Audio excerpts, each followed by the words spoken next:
के ना देख, रुक के ना देख, रुक के। अभी डाउनलोड करें तक ऐप।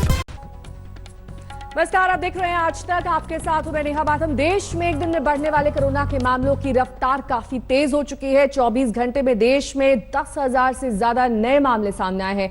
इसके साथ ही देश भर में कोरोना का कुल आंकड़ा 2,97,535 तक पहुंच गया है। ठीक होने वाले मरीजों की संख्या 1,47,195 है, जबकि मौतें हुई हैं 8,498। 24 घंटे में मरने वालों का आंकड़ा 396 है। ये 24 घंटे का आंकड़ा हम आपको दिखा रहे हैं। 10,956 नए मामले, ठीक होने वाले मरीजों की संख्या 6,166 और मौत का आंकड़ा 396। दुनिया भर की अगर बात करें तो अमेरिका में 20,89,701 मामले, ब्राजील दूसरे स्थान पर 8,05,649 मामले, वहीं रूस तीसरे नंबर पर है 5,02,436 मामले, भारत चौथे नंबर पर 2,97,535 मामले।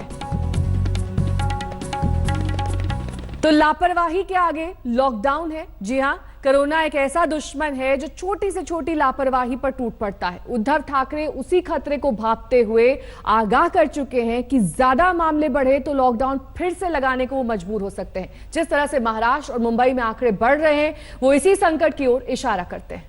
महाराष्ट्र में हालात बेकाबू हैं। कोरोना से डेंजर कम नहीं हो रहा। संक्रमण खतरनाक से बहुत खतरनाक की कैटेगरी में आ गया है। फिर भी मुंबई की ये शाम देखिए। खतरे से बेखौफ बेफिक्र मुंबई। राहत मिलते ही समंदर किनारे चहलकदमी ऐसे बढ़ी है मानो किसी को कोरोना की परवाह नहीं।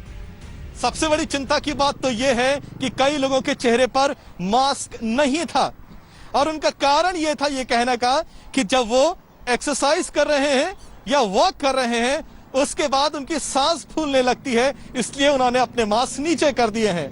कई लोगों का यहां तक कहना है कि उन्हें डॉक्टर्स ने यह हिदायत दी है कि जब वो वॉक कर रहे हैं तो वो मास्क ना पहने। जब से महाराष्ट्र सरकार ने ढील दी है, आमतौर पर ऐसी भीड़ देखी जा रही है। कुछ लोग तो मास्क लगाना और सोशल डिस्टेंसिंग का पालन करना भी मुनासिब नहीं समझते। नहीं, इतनी कोई भीड़ नहीं है, बहुत कम भीड़ है इधर। सोशल डिस्टेंसिंग सब रख रहे हैं इधर। लगाना जरूरी है, बिकॉज यहाँ पे लोग सोशल डिस्टेंसिंग मेंटेन नहीं कर रहे हैं। लोगों को डिसिप्लिन नहीं है, बाजार की तरह यहाँ पे एक्चुअल लॉकडाउन होना चाहिए, फिर से तो इंक्रीज हो जाएगा। नहीं, इतनी सारी भीड़ नहीं है ना, लोग डिस्टेंस मेंटेन कर रहे हैं। It's not so crowded, it is crowded, लेकिन इतनी बड़ी भी जगह है, इट्स अ वास्ट प्लेस। ऐसी तस्वीरों से डर लगता है। मुंबई में संक्रमण का स्तर घातक हो चला है, लेकिन माया नगरी में कुछ लोग मानने को तैयार नहीं।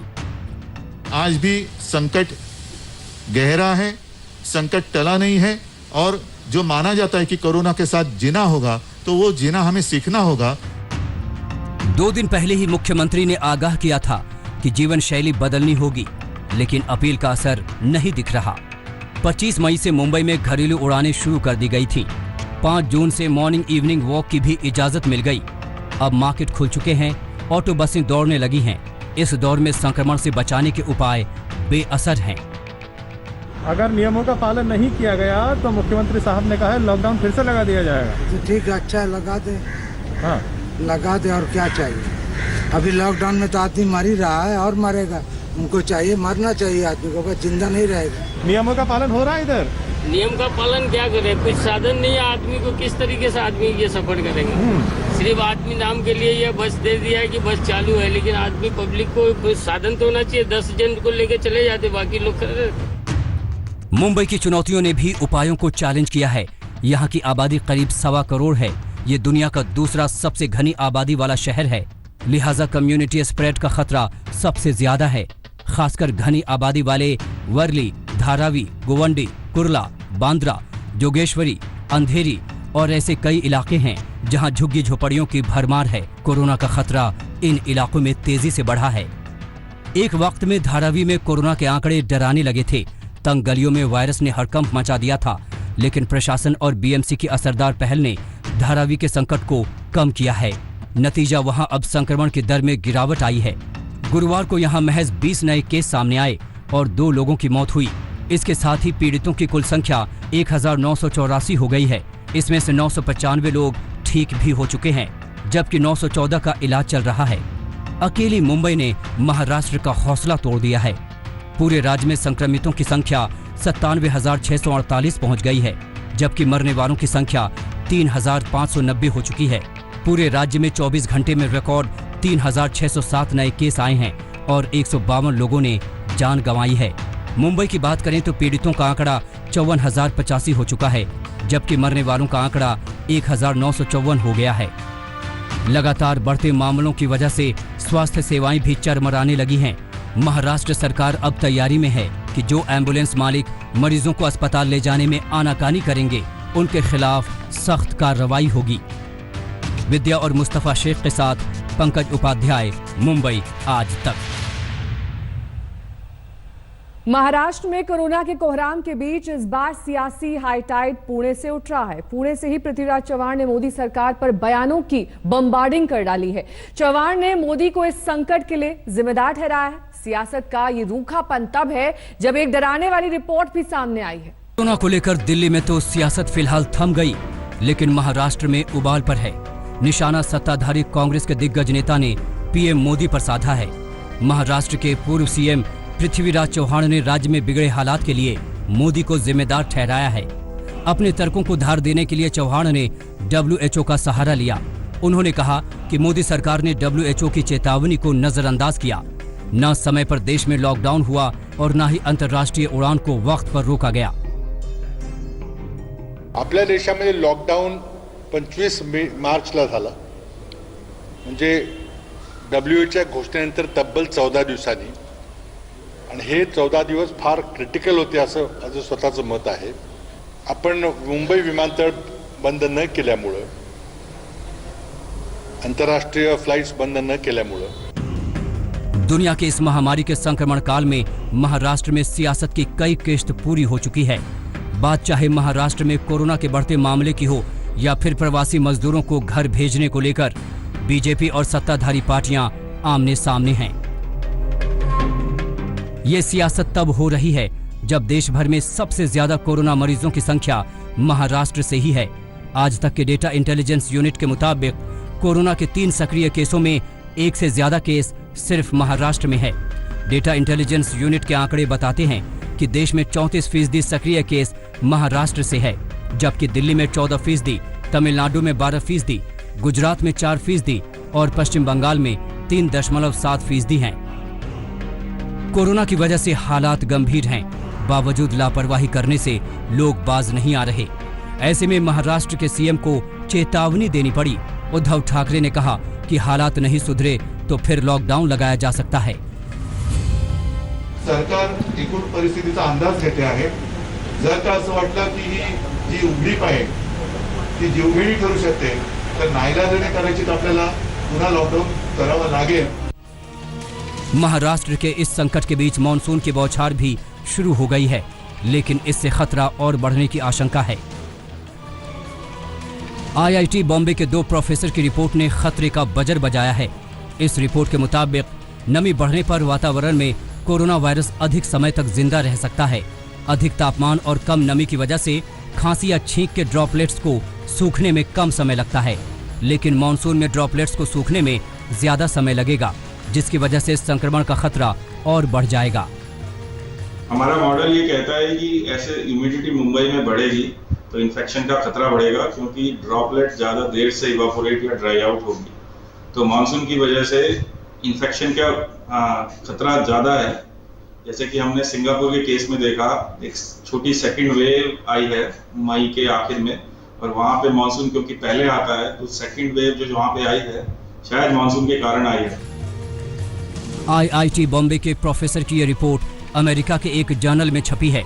इसमें सिंगापुर से लेकर न्यूयॉर्क में कोरोना के प्रभाव को देखते हुए अध्ययन किया गया है।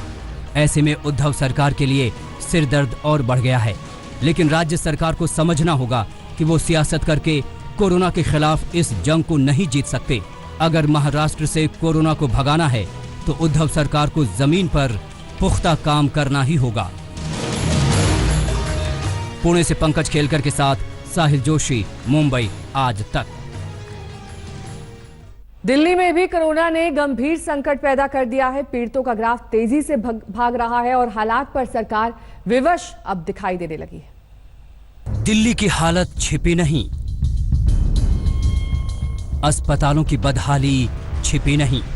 दिल्ली में कोरोना पीड़ित जो बुरे वक्त को देख रहे हैं, वो या तो खुद बयां कर रहे हैं या फिर उससे जुड़ी वायरल तस्वीरें सिस्टम के मुंह पर तमाचा हैं।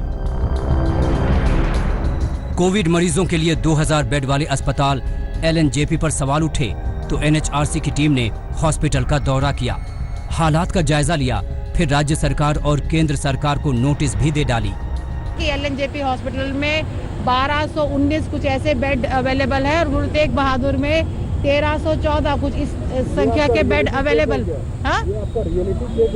हाँ स्टेक, हाँ हम उसका स्टॉक टेकिंग के लिए आए हैं कि जब वो बेड वेकेंट दिखा रहे हैं तो क्यों मरीजों को दिक्कत हो रही है, क्या प्रोटोकॉल फॉलो हो रहा है, किस बिना पर मरीजों को इनकार किया जा रहा है कि आपको एडमिशन की जरूरत नहीं है। अब शिकायतों का अंबार लगने लगा है, किसी को बेड नहीं तो कोई इलाज के लिए भटक रहा है। इन सब के बीच दिल्ली सरकार ने कल रात जो आंकड़े जारी किए उसके मुताबिक दिल्ली में 24 घंटे में रिकॉर्ड 1877 मामले सामने आए हैं, जबकि 24 घंटे में ही रिकॉर्ड 65 मौतें हुई हैं। इसके साथ ही दिल्ली में पीड़ितों की कुल संख्या 34,687 हो गई है, जबकि मौत का आंकड़ा बढ़कर 1085 हो गया है। दिल्ली में न सिर्फ कोरोना के मामले रिकॉर्ड तोड़ रहे हैं, बल्कि कंटेनमेंट जोन्स की संख्या भी 244 तक पहुंच गई है और ये इस बात का संकेत है कि देश की राजधानी में हालात किस तरह बिगड़ रहे हैं। सबसे बड़ी चिंता की बात यह है कि कोरोना वायरस की चपेट में न सिर्फ आम आदमी बल्कि पुलिस वाले और डॉक्टर्स भी आ रहे हैं। अब साउथ MCD आरोप लगा रही है कि केजरीवाल सरकार मौत के आंकड़े छिपा रही है। हालात ऐसे हैं कि दिल्ली के शमशान घाटों में भी जगह कम पड़ गए हैं। कि साउथ दिल्ली म्यूनिसिपल कॉरपोरेशन में जो पहले 4 शमशान घाट ऐसे थे, एक इसके अंदर कब्रिस्तान था और अब 2 और जोड़े हैं। तो 2 जोड़ने के पीछे क्या कारण हो सकता है ये आप भी जानते हैं कि अर्थात दिल्ली के अंदर मौत का आंकड़ा दिन प्रतिदिन बढ़ता जा रहा है। केजरीवाल सरकार कह रही है कि कोरोना से मौत के आकलन के लिए डेथ ऑडिट कमेटी काम कर रही है और उसके तरीके पर सवाल नहीं उठाया जा सकता। सियासत के बीच बेकाबू कोरोना को देखते हुए दिल्ली के जामा मस्जिद को 30 जून तक बंद कर दिया गया है। देश की राजधानी दिल्ली में कोरोना से बढ़ते मामलों के बीच दिल्ली की जामा मस्जिद को 30 जून तक बंद करने का निर्णय लिया गया है। इस वक्त मैं इसी ऐतिहासिक जामा मस्जिद में हूं और यहां के शाही इमाम सैयद अहमद बुखारी साहब ने मीडिया को जारी बयान में कहा गया है कि 30 जून तक जामा मस्जिद में किसी भी तरह की आवाजाही पर रोक रहेगी और इस दौरान नमाजी यहां पर नहीं आएंगे। बढ़ते खतरे और बिगड़ते हालात को देखते हुए दिल्ली हाई कोर्ट ने भी सख्ती भरा फरमान सुनाया है। अब राजधानी के सभी प्राइवेट अस्पतालों को 20% बेड कोरोना मरीजों के लिए रिजर्व करना होगा। अदालत ने यह भी निर्देश दिया है कि लक्षण हो या न हो, सभी मरीजों का टेस्ट करना ही होगा। पूनम शर्मा, अंकित यादव और कुमार कुणाल के साथ पंकज जैन, दिल्ली आज तक।